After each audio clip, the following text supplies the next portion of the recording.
SIR আতঙ্কে আত্মহত্যার চেষ্টা। খর্দায় যুবকের আত্মহত্যার চেষ্টার অভিযোগ। 2002 সালের লিস্টে নাম না থাকায় আতঙ্ক। বিষ খেয়ে আত্মহত্যার চেষ্টার দাবি পরিবারের। কথা বলবো, সুবীর প্রতিনিধি রয়েছেন সঙ্গে। সুবীর, দেখো, খড়দহ বিধানসভার অন্তর্গত বন্দিপুর গ্রাম পঞ্চায়েতের ঈশ্বরীপুর এলাকাতে গতকাল যখন বিএলও এই আকবর আলীর বাড়িতে যখন যান, তখন কিন্তু সেখানে গিয়ে জানতে পারেন যে 2022 সালের এই যে তালিকা, ভোটার তালিকা, সেখানে কিন্তু তার নাম নেই। এবং তারপরেই কিন্তু আকবর আলী মানসিক অবসাদ অর্থাৎ চিন্তায় পড়ে যান, আতঙ্কে পড়ে যান, এবং তারপর বাড়ির পাশেই কিন্তু সে বিষ খেয়ে আত্মহত্যার চেষ্টা করেন। তখন তার স্ত্রী জাহানারা বিবি বিষয়টি দেখতে পায়, তখন কিন্তু সে চিৎকার করে এবং করার পরে কিন্তু তার হাত থেকে যে বিষের শিশি সেটা কিন্তু ফেলে দেওয়া হয়। তারপরে স্থানীয় পঞ্চায়েত সদস্য থেকে শুরু করে উপপ্রধান প্রত্যেককে তারা খবর দেন। তারা ঘটনাস্থলে যান এবং যাওয়ার পর এই যে আকবর আলী এবং তার পরিবারকে তারা আশ্বস্ত করেছেন যে প্রশাসন, পঞ্চায়েত এবং রাজ্য সরকার তাদের পাশে আছে।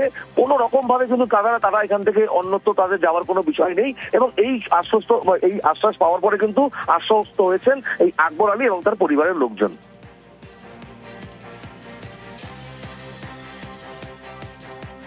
কেন কাজিন কেন?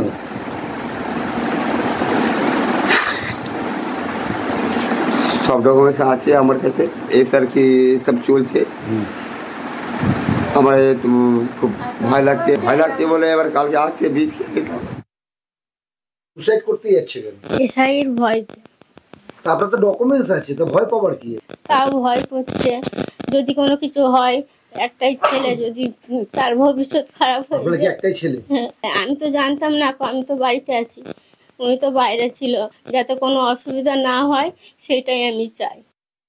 উনি আতঙ্কে ভয়ে ভাবছে, আমরা যদি না কোনো কিছু এসআইআরের জন্য যদি আমার কিছু ভবিষ্যৎটা নষ্ট হয়ে যায়। আমার একটা ছেলে আছে, আমি এসে বলছি তুমি এইসব ভুল কেন করছো। যেই শুনেছি, আমি আমার ওখানে ছিলাম, ও যেখানে আমাদের ছেলেটা সবাই মিলে ফর্ম ফিল আপ হচ্ছিল, আমি ওখান থেকে ছুটে এনার বাড়িতে এসেছি।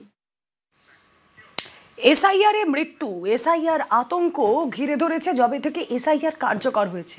আর তারপর থেকে এই এসআইআর মৃত্যু নিয়ে রাজনৈতিক তরজা